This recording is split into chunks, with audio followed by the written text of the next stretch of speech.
Hi, magandang gabi po sa inyong lahat. And ito po, kahit antok na po talaga ako, alam ko po na maraming nag-aantay sa inyo. So, ito po, ako po ay nagbabalik para sa third reading of the day today. Ano po kaya ang makikita natin sa ating third reading of the day? Ayan. So, tingnan na po natin. Today is Friday. Friday pa rin po, 11 o'clock ng gabi. So, we'll see ano po kaya ang makikita natin. Pili po tayo ng 10.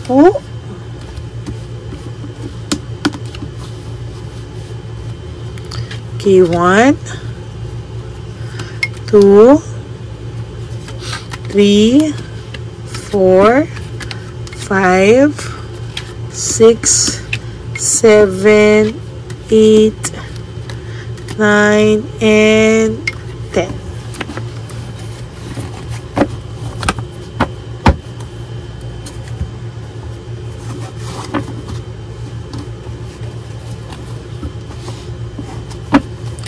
Okay, pili rin po tayo dito sa isa.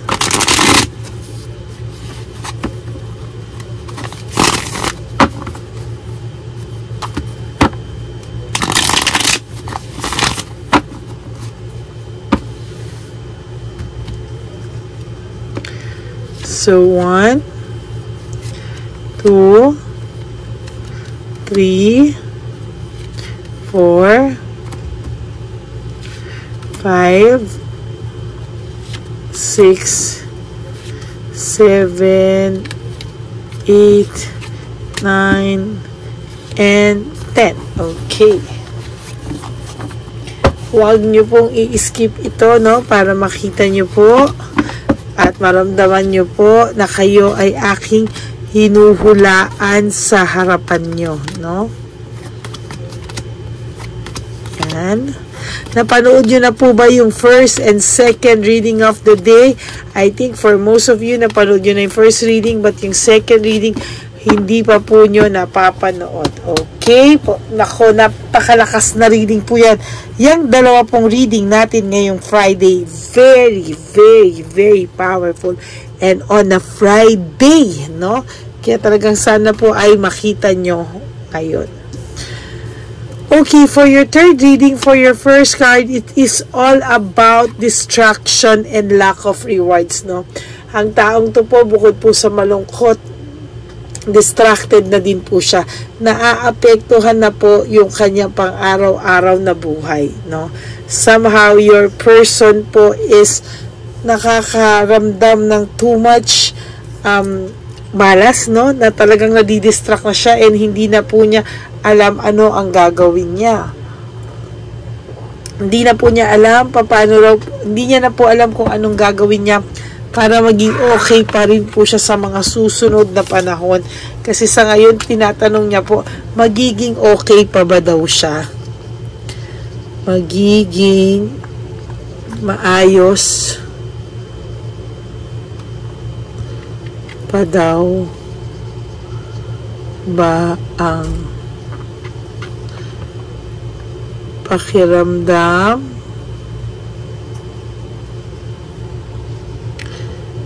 at buhay ng person nyo?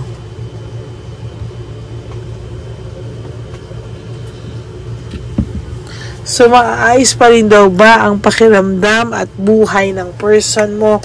To be honest with you po, kasi lahat po ng negative vibes nito ay nasa kanya na, Parang nung nagbuhos ang Diyos ng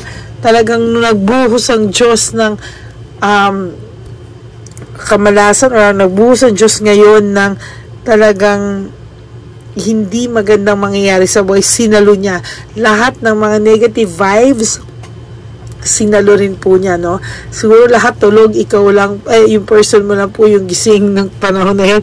Kaya sabi sa'yo, nagbuhos po ang Divine Universe ng kamalasan, nasagi niya po at nakilala niya si Chabilitang Palaka. Oh my God. Sa ngayon po, ang person mo po, kung akala mo po ay masaya siya kay Chabilitang Palaka, hindi po totoo. As a matter of fact, that your person feels heartbroken. Meron po siyang suffering na nararamdaman parusa daw po itong si Chabelitang Palaka at grief sa pagkawala mo. No, hindi niya po naman inaakala na darating kayo sa ganitong sitwasyon, pero ayan wala na rin po siyang magawa. Oh my God. Sa 3 readings, nandito po talaga yung card ng emptiness. It is all about dependency. No? So, nagkaroon po siya ng emptiness sa sarili niya, nagkaroon po siya ng emptiness sa pagkatao niya, sa relasyon niya, kaya po, kahit sino na lang po ang mahila nito at maging Chabelitang Palaka niya is somehow, hindi na rin po siya tumitingin sa physical na anyo, or somehow, talaga pong nilalabanan na lang niya yung emptiness niya, no? Parang sa kanya, kung sino yung nandyan, edi yun na lang pwedeng pagtsagaan. Kahit po hindi niya gusto yan, ako, sinasabi ko sa inyo. There's legal proceeding, no? Maybe your person po ay wants to file a divorce. For some of you, o yung iba na sa proseso ng paghihiwalay, no? Kailangan nyo lang po maging matatag at wag po kayong papatalo sa mga ganito kapag may mga legal proceedings sa inyo. Takutan po kasi dyan, no? Somehow your person po is ayaw man po niya, pero syempre ayaw niya rin pong mawalan, kaya ilalaban niya rin po ito, no? Medyo may pagka-selfish talaga, self-centered, insecure, and selfish, makasarili po talaga yung naging person, yung mga latter part po ng inyong ng mga latter part ng relasyon nyo, ay talagang sasabihin ko po sa inyo talaga na naging selfish na to at talagang medyo naging rude na din siya. Loss of balance, very disorganized ang person na to. Kung gaano siya ka-organized nung araw sa mga kahit paano things niya, mga bagay niya, mga damit niya, ngayon wala ka pong aasahan na dito, to be honest with you. Wala kayong closure. Wala po kayong maayos na closure. And as a matter of fact, incomplete. Hindi kayo, mostly nag-usap, or kung nag-usap man kayo, hindi rin po kayo nagkaintindihan. Kaya.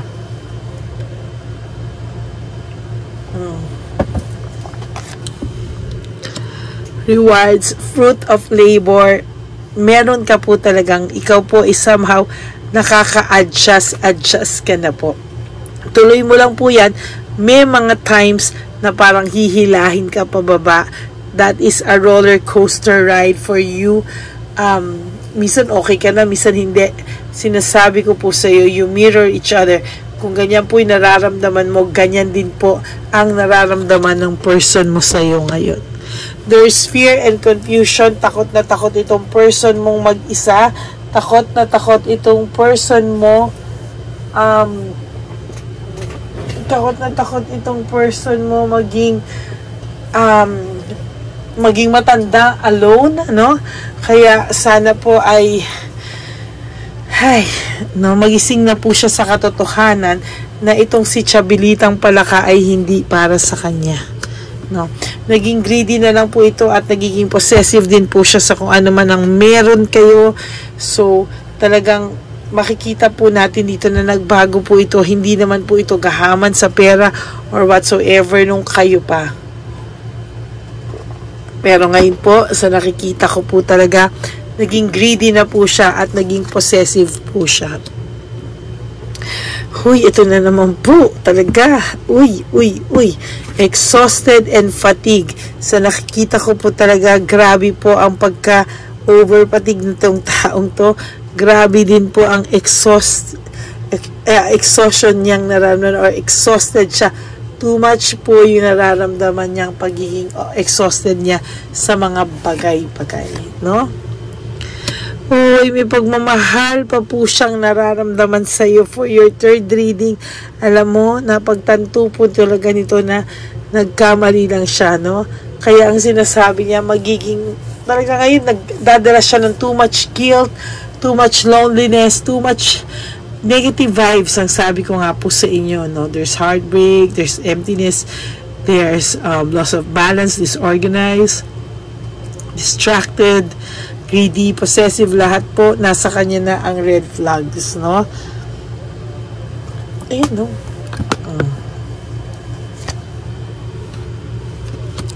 Hindi rin po siya makapagdesisyon, gulong na po ito kung ano po ang tamang gawin niya, no?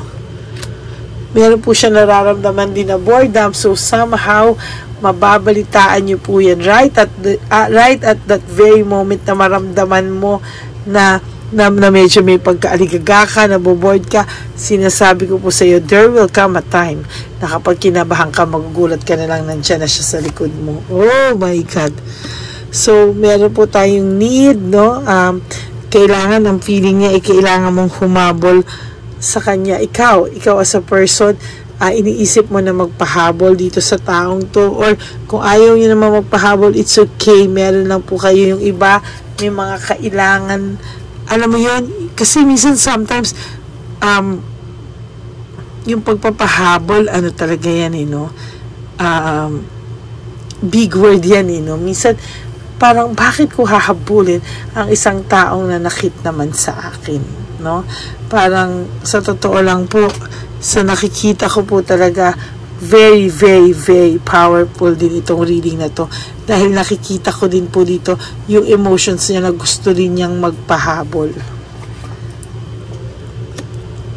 Gusto niya pong makuha yung control and balance mo po, no? Gusto niya lumambot ka at lahat po ay siya yung masunod sa gusto niyong gawin, no? Gusto niyang gawin. Huwag ka po sanang matitake advantage, although itong person na ito po sa nakikita ko ay na hindi naman po siya talaga mananamantala, pero because nakilala niya po si Chabelitang Palaka, natuto po siya ng ganyang mga style, no? So, ngayon po, malungkot to, pero nilalabanan niya yan. Ayan, no, last stand, no?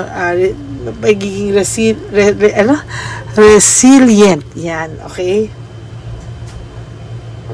Yan na lang, kunwari, ang pinapakita niya po, to be honest with you. Quick decision, mga desisyong hindi pinag-usapan. Desisyong hindi hiningan ka ng opinion. Mga quick decision na nagpahamak po sa person mo. And last but not the least, on a Friday and a third reading of the day today, ang ending card nyo is all about their tension and broken communication. Ano? For some of you, alam niyo po ba, hindi kayo masama na gusto nyong nakikita siya na hindi maayos, no?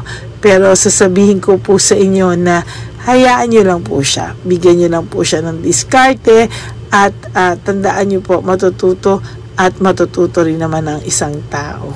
No? So, that is your reading for the day. Magiging maayos pa daw ba ang pakiramdam at buhay ng person mo? Tingnan po natin yan sa mga susunod na kabanata ng iyong teleserye dito sa ating channel. Okay? Maraming pong salamat sa inyong lahat. To all my Lady Elena friends, sorry na, napaos na ako. Friends, family, and subscribers, I love you all from the bottom of my heart. Really, I'm so thankful to each and every one of you na lagi pong nag-iintay ng aking reading. Maraming salamat po. Talaga walang sawang pasasalamat. And I do hope na naka-resonate po kayo. And if you do, can you give me a like po and comment down below kung ano po yung feelings nyo at para nagkakaroon naman po tayo ng connection. Okay? At no skipping of ads po, tulong nyo na po yan sa ating channel. And thank you po sa lahat sa inyo, to all my Lady Elena friends, family, and subscribers. Again, I love you all from the bottom of my heart. Kapit busy lang po tayo sa pagpapasaya. And life is too short. Don't make it shorter by stressing yourself from all the pains and heartaches na binigay sa inyo ng kahapon. Just surrender everything to the divine universe and just let go and let God write your life and love story. Huwag po kayong malulungkot. I will be back for another set of general reading. Magpapahinga lang po tayo, but I promise to balik po tayo bukas para po sa ating reading of the day po ulit. Okay? Maraming pong salamat sa inyo, and sabi ko nga po sa inyo, paki-follow nyo na lang po ang ating FB channel. Nandyan po yan sa dulo ng ating video. Okay? God bless you everyone. Have a safe and sound sleep. No? Tandaan nyo po, hindi po kayo pababayaan ng ating Divine Universe. No? God bless you everyone. Good night. And I love you all. I will all see you again on my next reading. Bye! Thank you very much. Good night po.